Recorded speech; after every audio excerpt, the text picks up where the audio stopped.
Guys, welcome back sa aking channel. In today's video, tuturuan ko kayo kung paano mag DIY nitong pagpalit ng engine mount or transmission mount, kasi papalitan din natin yan part 2. Then sa part 1, papalitan natin dito yung sa engine mount. Then dito sa ilalim ginagawa na yan, hindi na natin magagawa ng video yan kasi medyo madali lang naman sa ilalim. Ang pinakamahirap dito is yung side ng engine and sa transmission. Ang gagamitin lang natin dito ay yung mga basic tools lang natin, which is yung 3/8 drive, torque wrench, ratchet, 1/2 drive, and ito yung jack natin pang support sa ating engine support. Kasi nga kung halimbawa hindi tayo gagamit ng jack, babagsak yan kapag walang suporta yan sa ilalim. Then kaya tayo nagpapalit nito kasi malakas na yung vibration niya. So iba-iba yung mga epekto sa makina kapag halimbawa na sira yung ating engine mount or transmission mount, kasi yung mga mounts na to kapag worn out na, nagkakaroon tayo ng vibration. Minsan kapag sa mga manual transmission, nahihirapan din tayo magkambyo, ma-harsh or minsan makunat yung pagkambyo natin pag select. Then kapag naglalagay tayo sa reverse or drive, kumakaldag, pumapalo yung makina. So ayun yung mga possible na sira na talaga or worn out yung ating engine mount or transmission mount. Kasi nga habang tumatagal, nasisira yan. 5 to 7 years pinapalitan natin yan kasi wear and tear yan, nasisira din yan. Kung halimbawa na may problema na yan, mabibrate yan, mararamdaman natin sa manubela and hindi na tayo komportable sa pagmamaneho. And nag-absorb rin kasi to ng vibration, kaya may mga mounts yung ating engine and transmission. Kung halimbawa na may problema na rin yung sa roll, yung sa likod, pwede rin dito. Bale, 4 yung iba. Then dito naman ay 3 lang.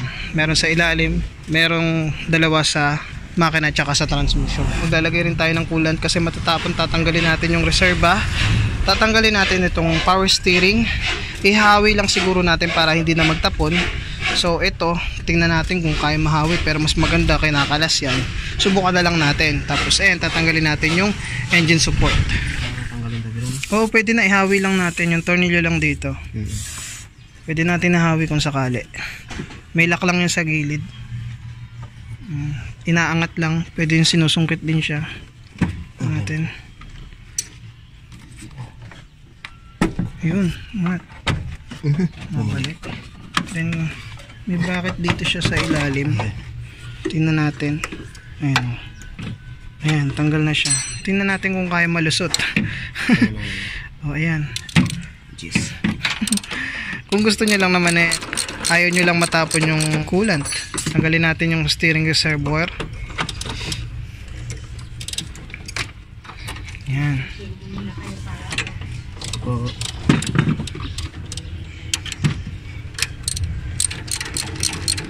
So meron tayong nut and bolt dito para makalas yung steering reservoir. Then meron siyang guide sa ilalim. Tinanggal rin yung bracket dito. Kaya ba kuya? Kaya. Kaya madukot? O ito ang tatanggalin natin ibabaw kasi wala nang magtatapon dito. Pwede. Ito na lang ibabaw para may hawi. Long nose gagamitan natin. Pwede rin place. Ayan. Nalayan ko lang dito. Yun. Uy, nagtapon. Pero ayos lang. Ihang na lang natin. Ayan. Tornilyo isa lang naman siguro dito yun sa ilalim. Ayun. Yan, naka-access tayo. Bale may 17 dito, 2, tapos 14 and 17. Ayan, yan yung gagamitin natin. Tanggalin natin yung ground. Ito lang natin. Delicades na yan. Oo, bale ano lang yan kuya, isa lang naman dito sa ibabaw. Bale sabihan mo na lang yung may-ari dito. 14 yan kuya. Lagyan na natin ng support sa ilalim. Unahin na natin dito sa makina. Dugan ko na sa dito. Sige. Yeah. Ay. So yun, tanggalin na natin yung 14mm nuts. 3 lang naman yan. Then meron tayong suporta dito. Ayan, sinuportahan natin yan para hindi bumagsak yung makina. Kasi kapag hindi natin susuportahan yan, jack tayo ng jack or bumagsak, maaaring mapigtal yung mga hoses ng mga radiator, nabubunot yan or napipigtal. Tapos yung iba naman sa aircon, nagkakaroon ng singaw. Okay, kaya yun yung iniiwasan natin. So gumamit tayo dito ng 40mm na socket, 3/8 drive, pwede rin 1/2, pwede na rin 17mm dito sa ilalim. Dalawang piraso lang kuya, no? Na bolt. Yun lang. O, tapos sinawi lang natin to. O, walang tapo ng coolant. May tapo ng konti dito sa steering, pero pwede na rin. Okay, 17mm na bolt. Basic na basic lang. Ang lalagay natin dito is for replacement lang. Hindi tayo original. Okay, tanggalin na natin. Oh, ayan, hindi bumagsak yung makina natin kasi nakasuporta.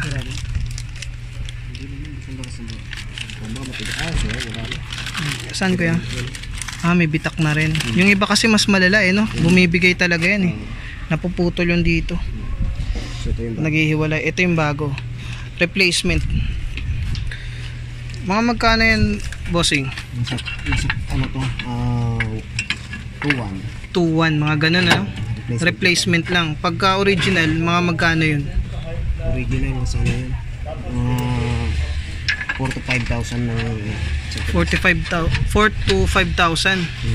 Medyo pricey rin O, gagamit lang tayo ng 3/8, pwede ring 1/2. Depende sa inyo, pwede nyo lagyan ng thread locker yan para kahit anong vibration ng ating engine ay hindi siya lumuwag. Yun yung importante natin. Tapos gagamitan natin ng torque wrench to. Sakto na, gitna.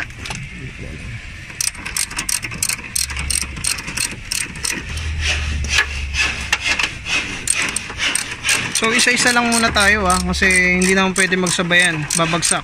Bali ang jajaka natin dito or susuportahan yung oil pan, pero hindi natin to pupwersahin kasi matutupi yung oil pan natin. Yun din yung isang iniiwasan natin dyan. Bali suporta lang siya para hindi bumagsak. So ayan, lapat muna natin, tapos tsaka na natin to torque. Ito 14mm, yan, lapat natin yan.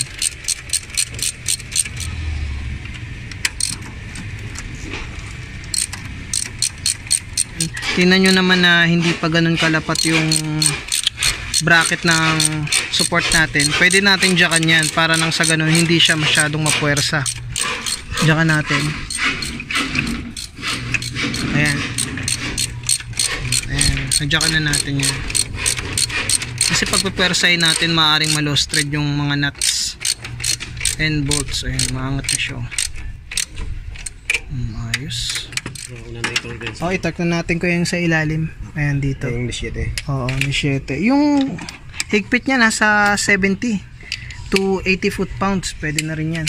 17 kasi medyo malaki yung bolt natin.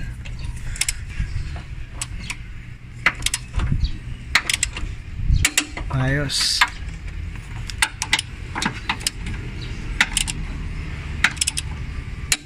Okay. Bale mga 50 to 60 naman yung torque na ito. Ayan. Kasi 14 lang yan, di naman natin pwedeng ipitan na masyado. Okay. So, ayan. Nagpitan na natin yung tatlo. Basic na basic lang. Sisiw lang sa amin to. Ground. And yung nut niyan 17. Kahit siguro hindi na natin i-torque yung 17 niyan kasi parang tornilyo lang naman yan para sa ground, pero make sure lang na hindi siya maluwag kasi dagdag ground rin yan syempre pagka nagkulang tayo sa ground, maaari ring mahirapan tayo sa pag start battery natin, mahirapan. Ang init. Bukas kuya, totong tayo nito. Sabay yan kuya, sabay mo na lang. Sabay na? Sige. Ayan. So, dito rin siya sabay. Ayan. Tapos meron siya ditong guide sa ilalim, kailangan makapasok. Ayan. Ayos. Bali, nut na lang dito. Tapos, bolts.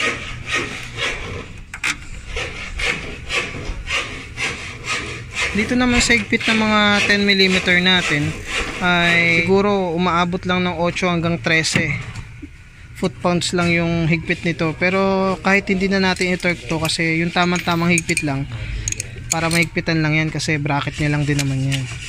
And syempre para hindi siya lumuwag, kailangan mahigpit-higpit din.